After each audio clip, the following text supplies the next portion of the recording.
Good morning সবাইকে। আজকে আমার সকাল শুরু হচ্ছে 6টা বাজে এখন। তো এখন আমি আমার ছেলে রান্নাটা করছি, কারণ ওরা এখন ঘুমোচ্ছে আর এইটাই সময় নিজের যত কাজ আছে সেগুলোকে করে ফেলা। তো আমি প্রথমে রান্না করব, তারপর আমার অফিসের কাজ নিয়ে বসবো, তারপর আমার ছেলেকে ঘুম থেকে উঠিয়ে ওকে খাওয়াবো। তো চলো দেখি ছেলের জন্য কি রান্না করছি। ওর জন্য তো কুমড়ো আলুর তরকারি করব। আমি কিছু দেই না ছেলের রান্নায়, জাস্ট কড়াইতে একটু অল্প তেল দিয়ে একটু জিরা ফোড়ন দিয়ে একটু টমেটো ভাজছি, খুব সামান্য। এবার এইটা দিয়ে দেব,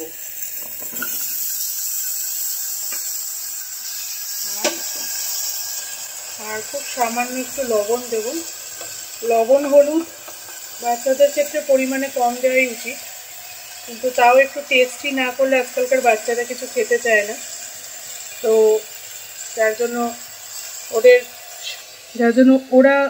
ওদের রুচিটা, ওদের স্বাদ মনে রেখে আমাদেরকে সেরকম রান্না দিতে হয়। নুন হলুদ সব দিয়ে দিয়েছি। এবার এটা ভেজে আমি তো জল দিয়ে এটা তরকারি করে নেব। তো চলো ছেলের রান্নাটা করে তারপর তোমাদের সঙ্গে কথা বলছি। আমার ছেলে ঘুম থেকে উঠে অলরেডি নেমে গেছে, দেখো। Good morning. কি খাবে বলো? সেরেল্যাক। আচ্ছা দাঁড়াও, করে দিচ্ছি। তো এখানে বাবার জন্য চা করেছি আমি, দুধ চা রেডি হয়ে গেছে। আমার ছেলের জন্য একটু সেরেল্যাক গুলে নিয়েছি, আর আমার জন্য একটু লিকার চা। আমি খুব কম লিকার চাই খাই, একটু মাথাটা ছাড়ার জন্য সকালে লাগে। ও পড়ে গেছে মা।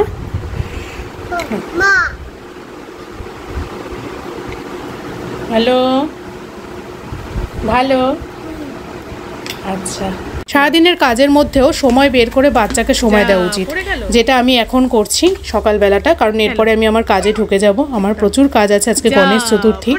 তো এই জন্য একটু ছেলের সঙ্গে খেলাধুলো করে নিলাম। ছেলের জন্য রুটি বানালাম, আর এদিকে গরম করছি তরকারিটা, ওকে খাইয়ে দেবো। এখানে বাবার জন্য পাউটি, জ্যাম পাউটি রেডি করে দিয়েছি। কি আছে? কাশি হয়েছে? দাও জলটা খাও, একটু জল খাও, আর একটু জল খাও। হ্যাঁ খাও, ভেরি গুড। দাও। এইমাত্র একটা পার্সেল এসছে, আমার হাজব্যান্ড ওর জন্য একটা শার্ট অর্ডার করেছিল। তো দেখো, এটা হচ্ছে সেটার কালারটা। এদিকে গণেশ চতুর্থীর সব জিনিসপত্র জোগাড় যত্ন করা হয়ে গেছে, এখন শুধু স্নান করে আমি ঘরে ঢুকবো, পুজো ঘরে। তো এইভাবে আমি আমার বাড়িতে গণেশ চতুর্থী করেছি।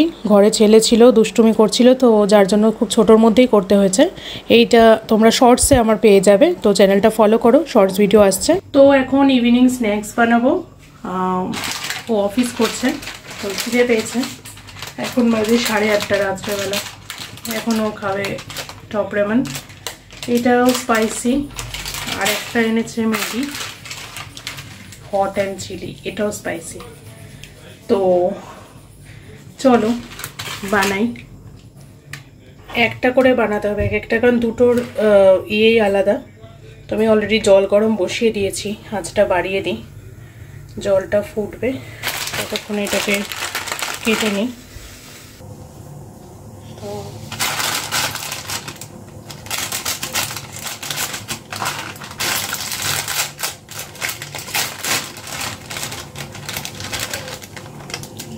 আচ্ছা, এটা দিয়ে দেবো।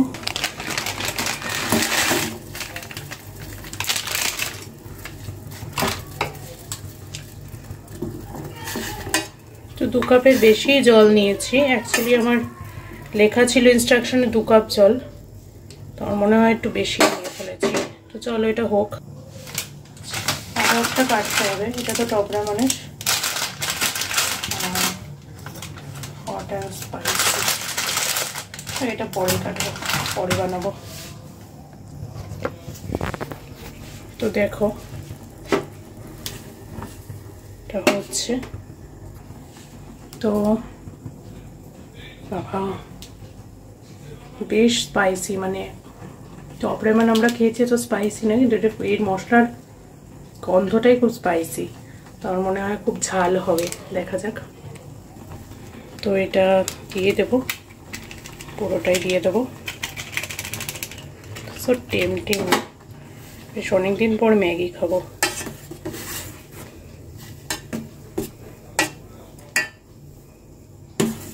এবার এটাকে একটু ফুটিয়ে শুকনো করে দেবো।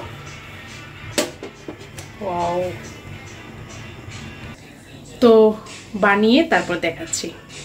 আমার ছেলে কি করছে চলো দেখাই। এই যে আমার ছেলে ওর দাদুর সাথে খেলছে। ওই যে মাম্মা কি হলো? ফোন ফোন দিচ্ছি, দাঁড়াও ফোন দিচ্ছি। দাদুর সাথে খেলো যাও। তোমার খেলনা কোথায় দেখো?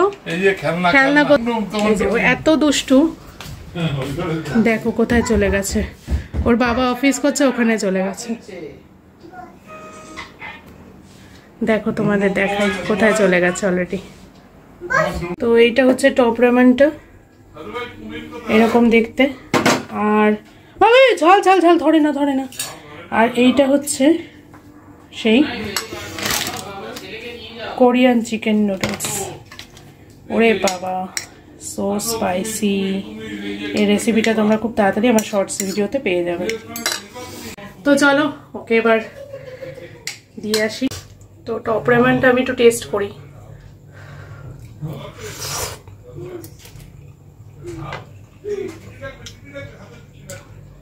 না, এটা খুব একটা ঝাল নেই।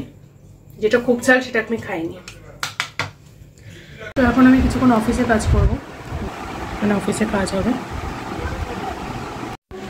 তো চলো আজকের মতো ভিডিওটা এখানেই শেষ করছি। দেখা হচ্ছে নেক্সট ব্লগে। Stay tuned.